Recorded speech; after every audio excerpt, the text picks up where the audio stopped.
In the headlines, leaders urged to imbibe virtues of selfless governance for unity at Sir Ahmadu Bello Memorial Lecture. Socio-Economic Rights and Accountability Project sues FG for alleged failure to recover double pay from ex-governors. Fresh batch of 413 Nigerian evacuees arrive in Abuja from Sudan. On the foreign scene, rival Sudan factions meet in Saudi Arabia as pressure mounts. Hello and welcome to the news update on Trust TV. I am Ayuba Ila. Thanks for joining.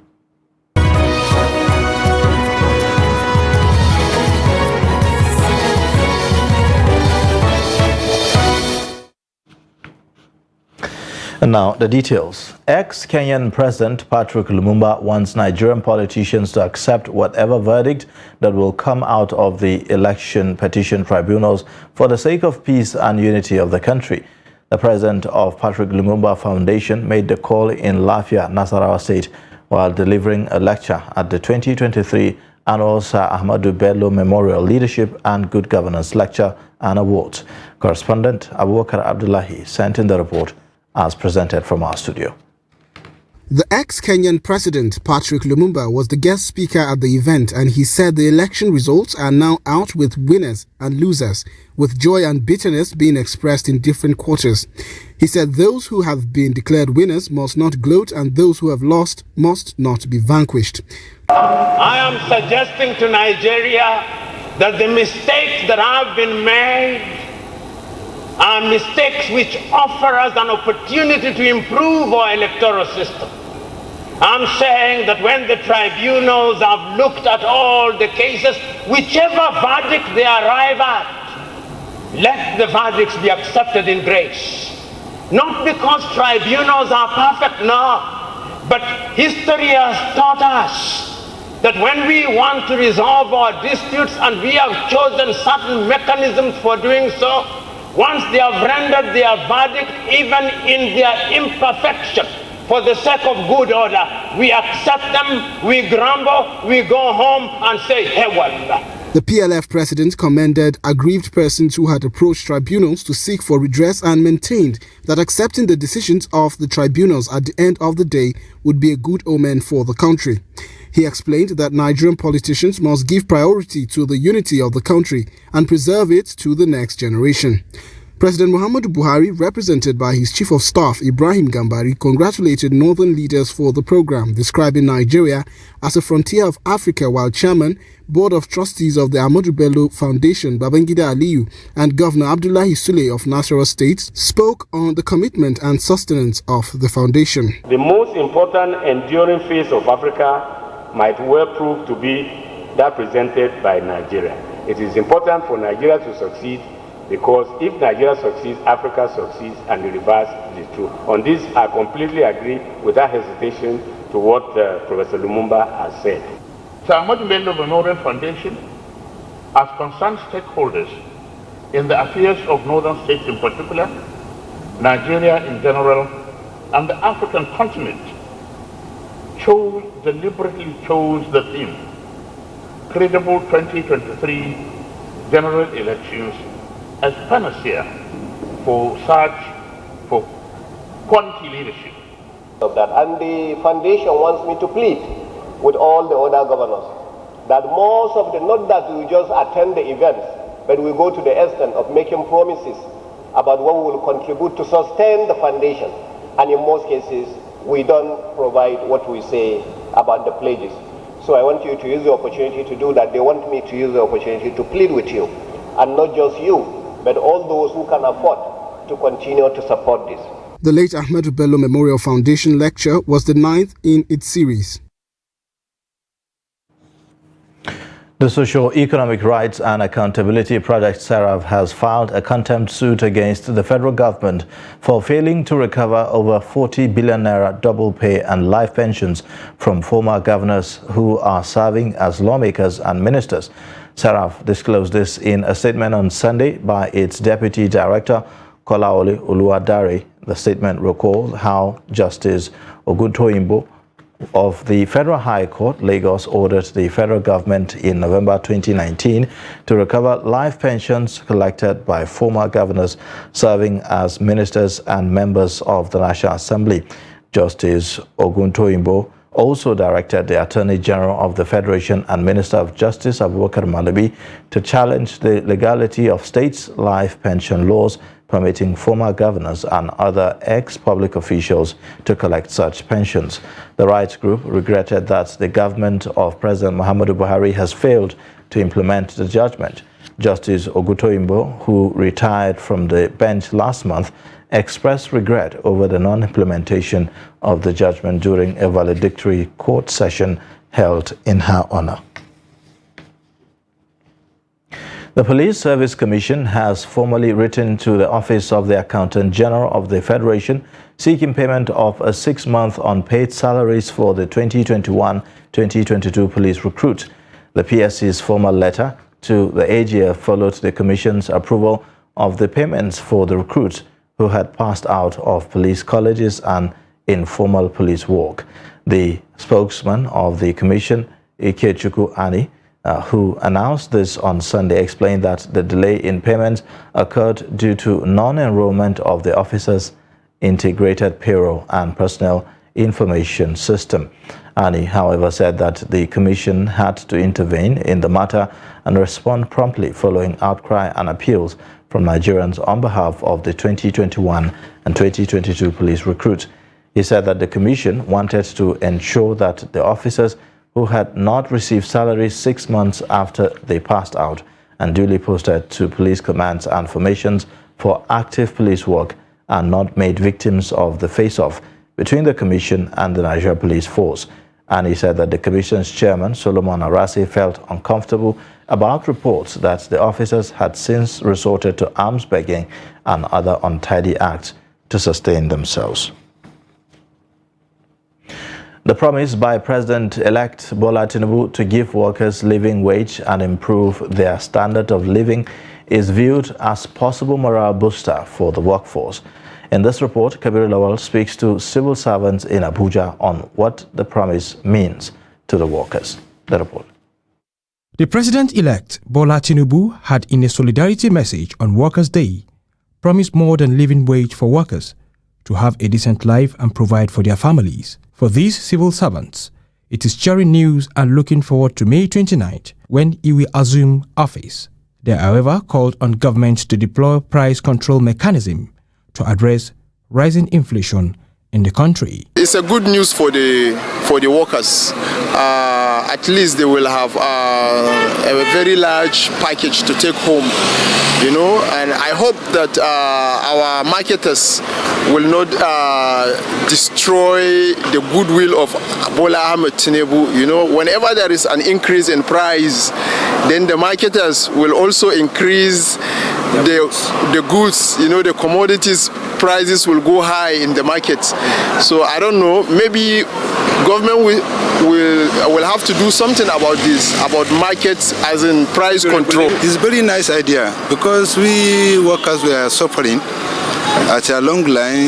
If they give you small salary, if you go market now, you buy some things.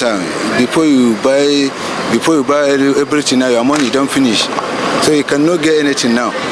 Talk about to pay your children's school fees and the other things. So it's a very good idea. That's what you are praying for. Some believe the outgoing administration wasted the opportunity to improve workers' welfare through many unfulfilled promises, which made public service unattractive. They have been promising us, we are not seeing the promises. So if it came to be as a change to others, let's see.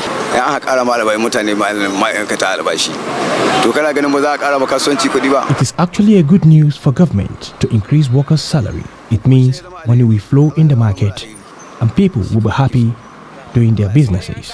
But the only advice for the government is how to control the price mechanism of the markets so that the inflation will not tell more on the citizens of the country. By the grace of God, this president can work. All the promise we promise us, by the grace of God, we get hope. Say, he must make sure saying do us the thing we're supposed to be for our country. They advised the incoming government to fulfill the promise and regulate prices of commodities such that salary increase will no longer trigger inflation. Kabir Lawal, Trust TV News, Abuja. The federal government has been challenged to invest in Nigeria's health sector in order to reduce the crave among Nigeria's elite for medical tourism. The call came as ex-Nigeria's Deputy Senate President Ike Ekweremadu was jailed by a UK court for organ harvesting. The report. Nigerian health sector has over the years been poorly developed, leaving many who have their wherewithal to seek medical attention abroad. Brain drain has also been a challenge to the sector as doctors leave Nigeria in droves for greener pastures. For many Nigerians on the streets of Lagos, the recent sentencing of the former Deputy President of the Nigerian Senate, Ike Ekweremadu, and his wife is partly blamed on the challenges the Nigerian health sector faces. Attests to the fact that our leaders should take full responsibility of the health sector by making it more viable and making it conducive for both the rich and the poor in the society to be able to go to. Take, for example, the hospitals in Lagos, the government hospitals. You get there, they will tell you there is no bed space, and they will want you to move your patient around town looking for where you're going to get a bed space. There is a pity for the family of Ekweremadus, and I hope other politicians will learn from that. I don't even know what Ekweremadu has to go and do in the UK.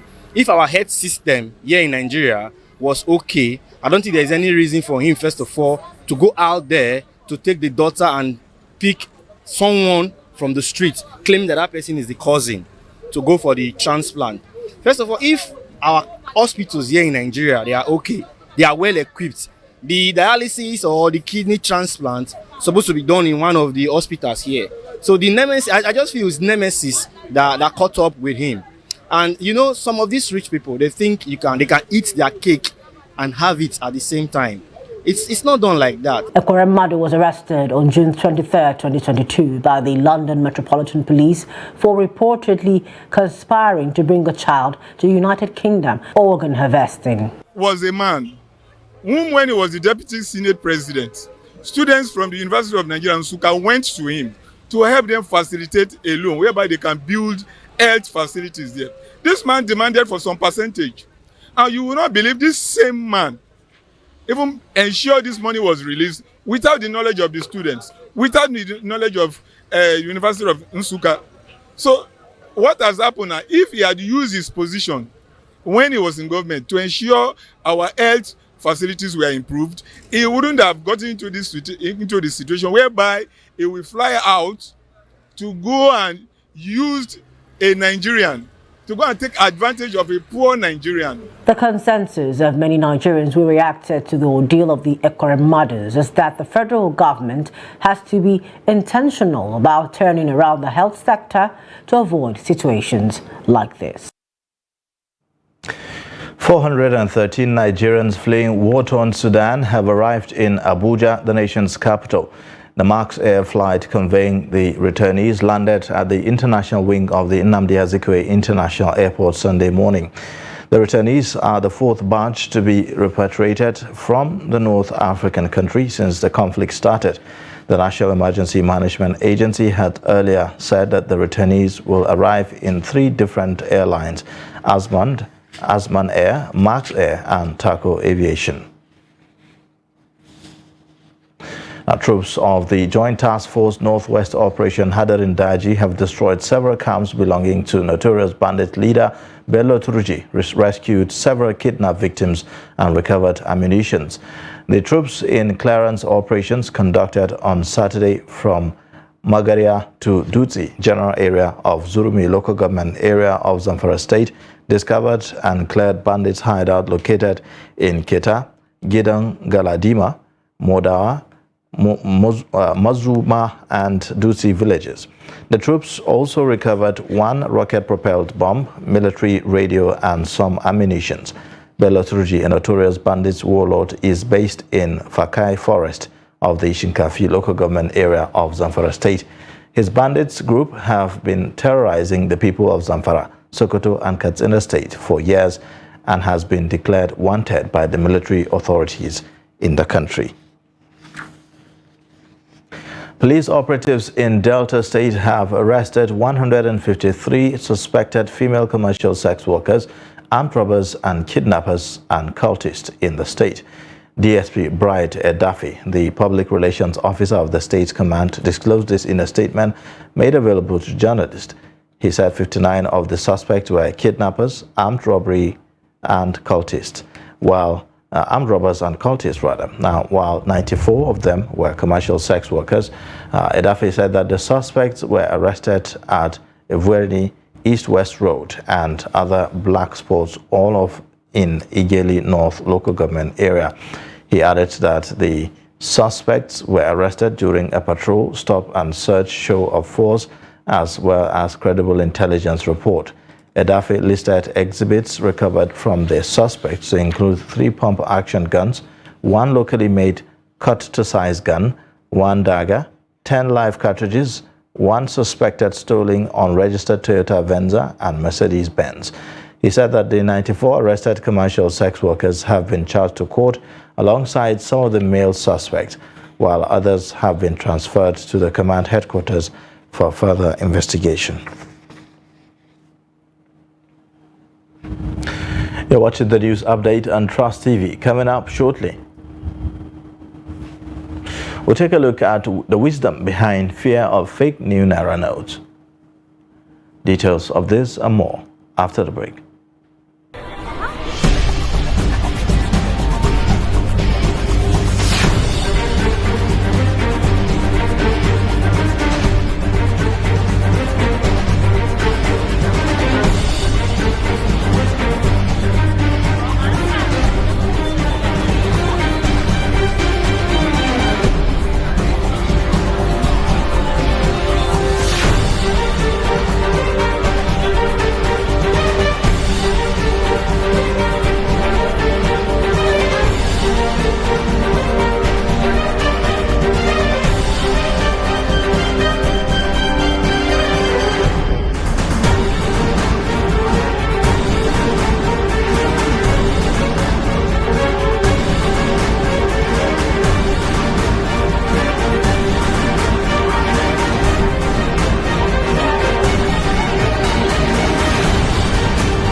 Trust TV, documenting the Nigerian story.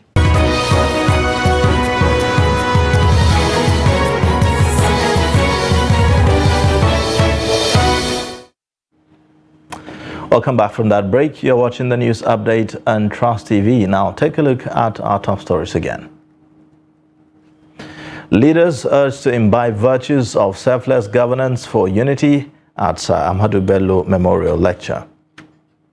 Socio-Economic Rights and Accountability Project sues federal government for alleged failure to recover double pay from ex-governors.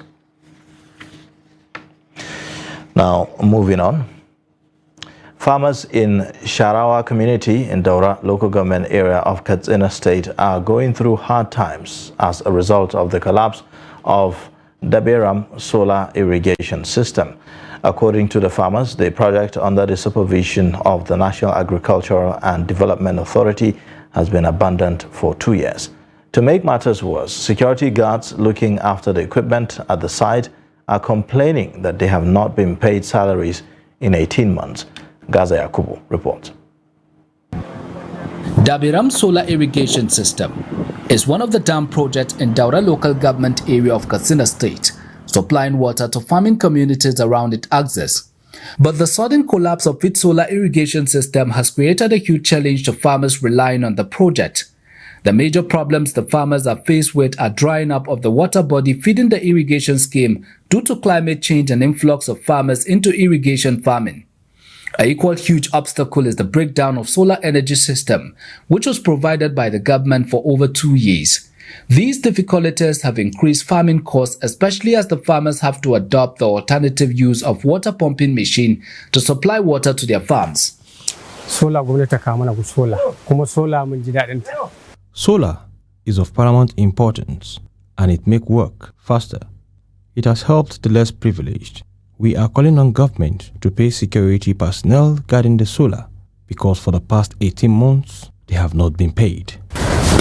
Abdullahi Adamu and his brothers are constructing water canals as an alternative means of irrigation. They will have to use a pumping machine instead of solar that was provided by the government as a source of energy. Last year, the weather really affected the solar as a result of the wind and thunderstorms. We have to create paths for easy flowing of water to ease in the farmland. Unlike farmers in Kura, Kano State, benefiting from the Hadejia Jamarin River Basin Development Authority, farmers in Sharawa, one of the communities benefiting from the solar irrigation system, cannot produce crop in 3 farming seasons. The challenges of irrigation in this region have overshadowed their farming capacity. We are calling on the government to build underground water pipe to further boost farming production in this community, and it will also help us during the dry season. The farmers in Sharawa community say their only source of income is farming, and now that the dam is going through multiple challenges, they can only hope that the government will come to their rescue. Gaza Yakubu, Trust Television News, Daura. Business owners and point-of-sale operators say that the tendency of circulation of fake new Naira notes is high because of its scarcity in circulation, urging the government to allow continuous use of the old Naira notes. The report. People with criminal inclinations are trying to exploit the non-availability of the new Naira note to circulate fake currency, as most people cannot differentiate between real notes and fake notes. Some point-of-sale operators in Lagos air their views on the low circulation of the new Naira notes. They should keep the new notes. They should not bring out the new note. The old note is okay. And even the new note, if rain fall on it, the new note is spoiled. It will turn to another color. So we don't need the new notes for now. Just new old notes. Affecting my business. It's not really affecting my business, and because I know the rudiments of the business. The second one is for the future, I think it's better because we have a lot of fake of the previous one. 4 days ago, they brought 45,000 naira to me to exchange of the fake one. So I think that is one of the reasons our government wants it out of the market system. That's one of the points. Then they have several other reasons too. So affecting my business is not. Everybody knows the rudiments of their business, so they know how to keep it up. There is no business that doesn't have their own ups and downs. So you should know how to paddle your canoe when it comes to your business. They urge the government to prevent further punishment of Nigerians come December 2023 by ensuring that the newly redesigned Naira notes become available. I fear now is that if they stop using the old one now, it will affect business and ordinary. Then before they could stop the old one, they should make sure that they have produced more so that it will be enough. This new Naira notes, we are not seeing it, and we are not getting the new Naira note. So my opinion is that let us continue with the old one, because that old one is circulating everywhere. The new one, we cannot get in it. However, business owners are advised to educate themselves on how to differentiate original Naira notes, especially the new notes, from the fake ones, so as not to fall victims of fraudsters with fake new Naira notes. The Minister of Education, Malam Adamu on Saturday said no negative incident was recorded in the conduct of the rescheduled 2023 Unified Tertiary Matriculation Examination, UTME, which 80,000 candidates wrote. Adamu said this while monitoring the exam at the computer-based test center located in Mambila Barracks, Asokoro, Abuja, alongside the registrar of the Joint Admissions and Matriculation Board, Professor Ishaq Oloyede. The minister expressed satisfaction with the conduct of the examination, which he described as smooth. And JAMB's head of public affairs and protocol, Fabian Benjamin, in an interview said that about 80,000 candidates who could not sit for the 2023 UTME within their scheduled time owing to no fault of theirs sat for the rescheduled UTME across the country. He said candidates affected included those who were verified at their centers but could not sit for the examination, those who could not be biometrically verified, and those with mismatched data, among others. Now, on the foreign scene, Sudan's warring parties have met for direct talks in Saudi Arabia as mediators pressed for an end to a conflict that has killed hundreds and sent tens of thousands fleeing. Saudi Arabia and the United States welcomed the start of the pre-negotiation talks on Saturday in the Saudi coastal city of Jeddah between the Sudanese army and the paramilitary rapid support forces, and urged the fighters to actively engage and come to a lasting ceasefire, a joint statement said. The Sudan's Forces of Freedom and Change, a political grouping leading an internationally backed plan to transfer the country to civilian rule, also welcomed the Jeddah talks. The pro-democracy movement said that the discussions will be a first step to stop the country's collapse and called on leaders of the military and the RSF to make a bold decision to end the conflict. Confirming his group's attendance, RSF leader Mohammed Hamdan Dagalo, commonly known as Hameti, said that he hoped that talks will achieve their intended aim of securing safe passage for civilians. The U.S.-Saudi initiative in Jeddah is the first serious attempt to end fighting that has endangered Sudan's fragile transition following years of unrest and uprisings. In sports news, the first jump ball of the Nigeria Basketball Federation Premier League Final 8 comes up Sunday at the National Stadium, Lagos. The championship will end on November 12. According to NBBF President Musa Akida, the final 8 games will be competitive as the teams, apart from fighting to win the title, are also battling for a continental ticket. He noted that the final 8 will help to bring back the excitement of basketball to fans of the sport. He further explained that the final 8 matches are another opportunity for Nigeria's basketball players to do what they love doing. The final 8 will feature Gombe Bulls, Kano Pillars, Benue Braves, Kwara Falcons, Lagos Islanders, Nigeria Customs, and Rivers Hoopers. The winner of the competition will qualify to represent Nigeria at the 2023 Basketball Africa League, scheduled to hold in Kigali, Rwanda. And that's it for the news update. You can watch more via all our social media platforms and also on our YouTube live stream. I am Ayuba Ilya. Thanks for watching. Bye for now.